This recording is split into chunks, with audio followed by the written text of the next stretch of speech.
Hello दोस्तों, welcome to परीक्षार्थी में आप सभी लोगों का स्वागत है। तो दोस्तों, आज की हम अपनी वीडियो में बात करेंगे इंडियन आर्मी और चाइनीज़ आर्मी के बीच चल रहे स्टैंड ऑफ के बारे में। तो जैसा कि आप सभी लोगों को पता है कि पिछले काफ़ी दिनों से इंडियन आर्मी और चाइनीज़ आर्मी लद्दाख में एक बार फिर से आमने सामने खड़ी हैं।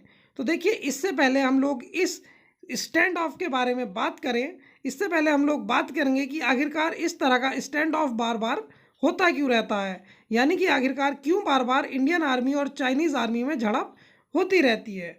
तो देखिए, यहाँ पर एक्चुअल में लद्दाख सेक्टर में भारत और चाइना के बीच में बॉर्डर का कुछ पार्ट ऐसा है जो कि अभी तक डिफाइन नहीं है, यानी कि जो एलएसी है उसकी एग्जैक्ट लोकेशन अभी तक दोनों ही देश अपने अपने हिसाब से मानते हैं, जिसकी वजह से कोई भी ऐसा ऑफिशियल मैप नहीं है जिसमें कि एलएसी को डिफाइन कर रखा हो और इसे इंडिया और चाइना दोनों ही मंजूरी देते हों। इसी वजह से आए दिन इंडियन आर्मी और चाइनीज़ आर्मी के बीच में बॉर्डर डिस्प्यूट को लेकर के झड़प होती रहती है। अब हम लोग बात करेंगे प्रेजेंट टाइम की, यानी कि इस टाइम इंडियन आर्मी और चाइनीज़ आर्मी के बीच जो स्टैंड ऑफ चल रहा है। तो देखिए, ये जो स्टैंड ऑफ है, इससे पहले आपको कुछ चेन ऑफ इवेंट्स को जानना जरूरी है। यहाँ पर देखिए, सबसे पहले 5 मई को, यानी कि 5 मई 2020 को चाइनीज़ आर्मी के एक बहुत बड़े ट्रूप्स के द्वारा इंडियन आर्मी पर लकड़ी और पत्थर से हमला कर दिया गया। इसके बाद 9 मई को सिक्किम सेक्टर के नाथुला पास में इंडिया और चाइनीज़ आर्मी के बीच झड़प हुई, जिसमें कि 12 से 15 सोल्जर दोनों ही साइड के इंजर्ड हो गए।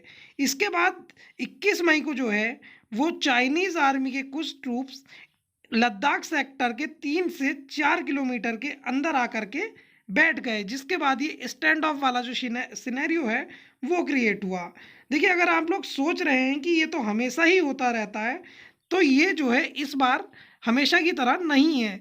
इस बार जो है सिचुएशन वो बहुत ज़्यादा सीरियस है, क्योंकि इस बार चाइनीज़ आर्मी के सोल्जर एलएसी को क्रॉस करके भारतीय सीमा में बहुत हैवी व्हीकल और हैवी एनिमेशन ले करके बैठ चुके हैं। इन्हें देख करके ऐसा लग रहा है जैसे कि ये यहाँ पर परमानेंट रहने के हिसाब से आए हों। अगर हम लोग बात करें तो पिछले 24 से 25 दिनों में इंडियन आर्मी और चाइनीज़ आर्मी के बीच 3 अलग अलग जगहों पर स्टैंड ऑफ हो चुका है, जिसमें कि भारत सरकार ने चाइना के इस रुख को देखते हुए उत्तराखंड, लद्दाख और नॉर्थ सिक्किम में अपनी आर्मी ट्रूप्स की संख्या को बढ़ा दिया है। इनफैक्ट अगर हम लोग सिर्फ लद्दाख की बात करें तो सिर्फ लद्दाख में जहां पर इंडियन आर्मी और चाइनीज़ आर्मी का ये स्टैंड ऑफ चल रहा है, वहां पर लगभग भारत ने अपने 20,000 सोल्जर डिप्लॉय कर दिए हैं। हालांकि भारत और चाइना के बीच डिप्लोमेटिक बातचीत भी चल रही है और 2 दिन पहले ही डोनाल्ड ट्रंप ने भी दोनों देशों के बीच मध्यस्थता करने का प्रस्ताव दिया था, जिसे कि दोनों ही देशों ने ठुकरा दिया है, जो कि काफ़ी हद तक सही भी है, क्योंकि ये दोनों ही पड़ोसी देशों का आपसी मामला है।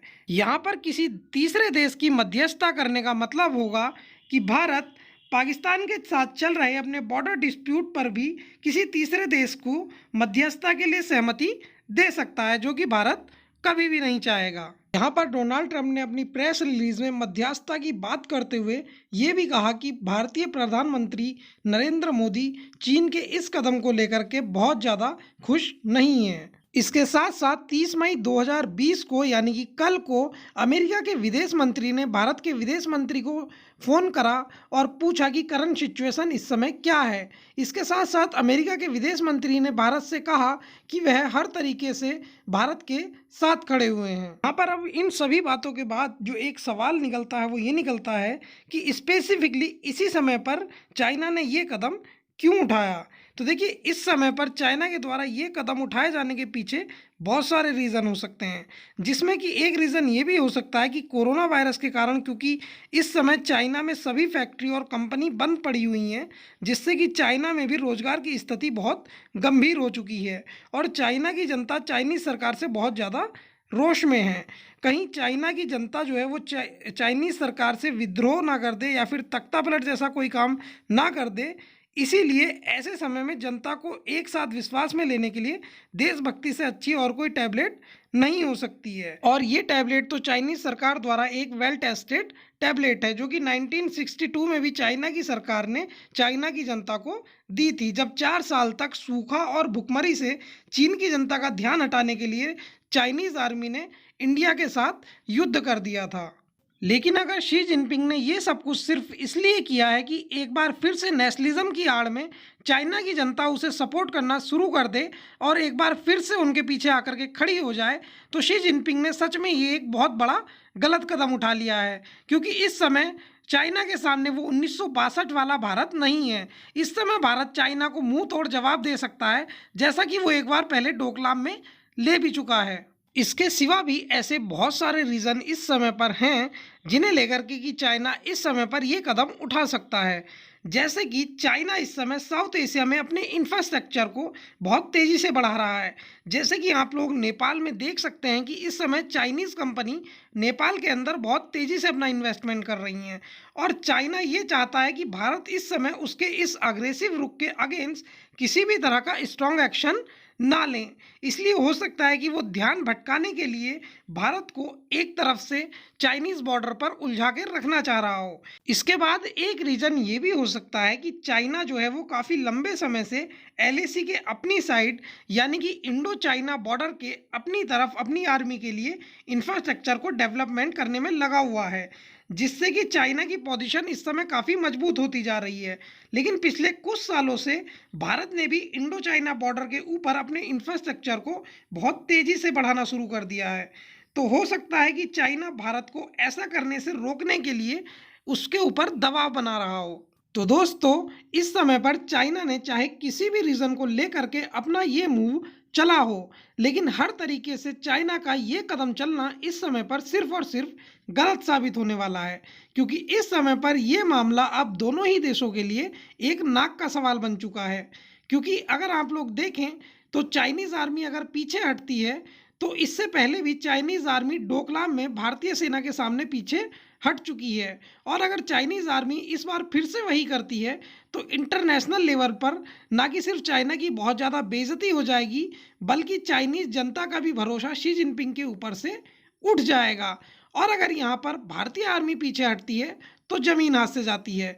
और यहाँ पर ज़मीन हाथ से जाने का मतलब है कि भारतीय लोग जो हैं वो भारतीय प्रधानमंत्री नरेंद्र मोदी का नाक में दम कर देंगे। तो इसलिए इंडियन आर्मी भी पीछे यहाँ से नहीं हट सकती है। तो दोस्तों, हमारी सेना तो किसी भी देश की सेना से ना सिर्फ लड़ने के लिए बल्कि उसे हराने के लिए पूरी तरह से सक्षम है। लेकिन यहाँ पर सवाल ये बनता है कि हर बार हर युद्ध में सिर्फ और सिर्फ हमारी सेना ही क्यों आगे होती है? क्यों हम जैसे आम नागरिक भी इसमें भाग नहीं लेते हैं? माना कि हम लोग बॉर्डर पर नहीं जा सकते हैं, लेकिन ऐसे बहुत सारे काम हैं जिनसे कि हम चाइना की कमर पूरी तरीके से तोड़ सकते हैं।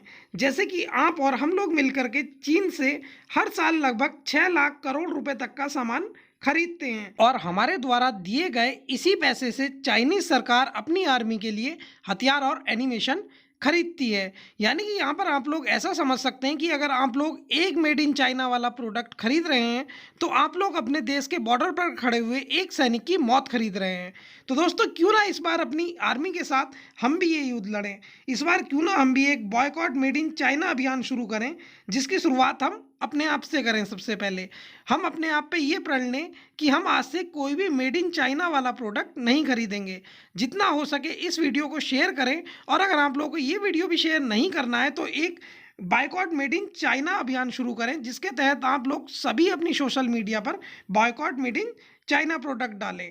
दोस्तों, हो सकता है कि आपके द्वारा करे गए इस एक शेयर से हमारा ये बॉयकॉट मेड इन चाइना अभियान पूरी दुनिया तक फैल जाए। देखिए, इस समय जो है दुनिया के बहुत सारे ऐसे देश हैं जो कि चाइना की इन हरकतों को लेकर के चाइना से बहुत ज़्यादा गुस्सा हैं। हो सकता है कि वो भी हमारे इस अभियान को देख करके, भारत की इस पहल को देख करके चाइना के प्रोडक्ट्स का जो है वो बॉयकॉट करना शुरू कर दें।